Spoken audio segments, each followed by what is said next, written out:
Hello and welcome to Heights Plus, the Taller You. Myself, Dr. Navish, founder of Heights Plus with over a 10-year experience in physiotherapy and limb lengthening care. तो आज हम इस video में बात करेंगे science behind limb lengthening surgery and bone regeneration के बारे में। तो हम पहली वीडियो में बात कर चुके हैं कि what is limb lengthening surgery. Limb lengthening surgery होती क्या है? तो बेसिकली ये एक कॉस्मेटिक सर्जरी है जिसकी हेल्प से आपकी हाइट इंक्रीज की जाती है। इसमें क्या करते हैं, इसमें दो सेगमेंट होते हैं आपकी लेग्स के अंदर। जो लोअर लिम होता है उसके अंदर दो सेगमेंट्स होते हैं। जो नी के नीचे वाली बोन है उसको टिबिया बोन बोलते हैं, और जो नी के ऊपर वाली बोन होती है उसको हम फीमर बोन बोलते हैं। तो with the help of surgery इसमें एक नेल इंसर्ट किया जाता है, देन आर्टिफिशियली फ्रैक्चर क्रिएट किया जाता है जिसको हम ऑस्टियोटमी बोलते हैं। फिर एक्सटर्नल फिक्सेटर फिक्स कर दिए जाते हैं, उसकी हेल्प से ग्रेजुअली उसको 1 mm पर डे लेंथन किया जाता है। ये है लिम लेंथनिंग सर्जरी क्या होती है। अब बात करते हैं लिम लेंथनिंग सर्जरी के बोन रीजनरेशन के बारे में। आपकी बॉडी न्यू बोन कैसे बनाती है? तो हमारी बॉडी के अंदर नेचुरली न्यू बोन बनाने की एबिलिटी होती है जिसको हम बोन रीजनरेशन बोलते हैं।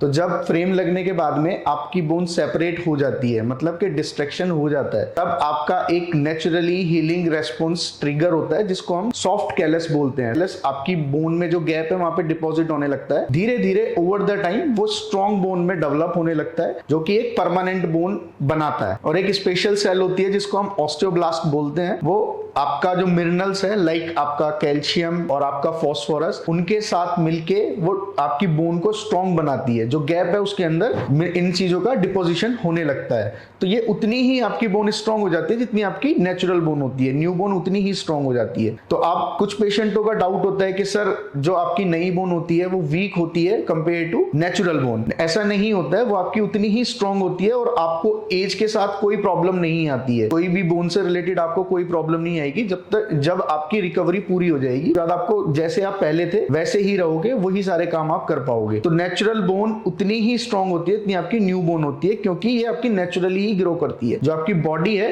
वो नेचुरल खुद ही ग्रो करती है आपके कैलस फॉर्मेशन को। बट इसमें आपको टाइम देना होता है। जब तक आपकी पूरी बोन हीलिंग ना हो जाए जब तक आपको टाइम देना होता है, वो महीने से 1 साल भी हो सकता है। तो अगला पॉइंट आता है इसमें ग्रेजुअली लेंथनिंग एंड रिकवरी। तो हमने पहले भी बात की हुई है, इसमें जो आपका लेंथनिंग रेट होता है वो 1 mm पर डे होता है। लाइक अगर आपको 5 सेंटीमीटर हाइट इंक्रीज करनी है तो it will take 50 days for your lengthening. 50 दिन उसको लेंथनिंग पूरा होने में लगते हैं, जो आपका डिस्ट्रैक्शन फेज होता है। तो ये डिपेंड करता है पेशेंट के ऊपर भी। अगर आपका टारगेट उससे ज्यादा है, 7 to 8 आपको जाना है, तो हो सकता है कि हमें लेंथनिंग रेट कम करना पड़े। कि अगर 5 सेंटीमीटर तक बॉडी आपकी इजिली जा रही है, बॉडी अलाउ कर रहे हैं, आपके मसल उतने टाइट नहीं हुए हैं, तो हम 1 mm जा सकते हैं। देन उसके बाद में हो सकता है उसको हमें 0.75 करना पड़े, क्योंकि आपकी सिर्फ बोन ही डिस्ट्रैक्ट नहीं हो रही है, बोन के साथ साथ आपकी जो सॉफ्ट टिश्यू होते हैं, मसल होती है, नर्व होती है, वेसल्स होती हैं, ब्लड वेसल्स जो होती हैं, वो सब कुछ डिस्ट्रैक्ट होती है। तो अगर हम उसको 1 mm के साथ ही जाएंगे तो हो सकता है आपका जो पेन लेवल है या डिस्कम्फर्ट है वो इंक्रीज हो जाए। तो हमें उसके साथ में पेशेंट की बॉडी कैसा रेस्पॉन्स कर रही है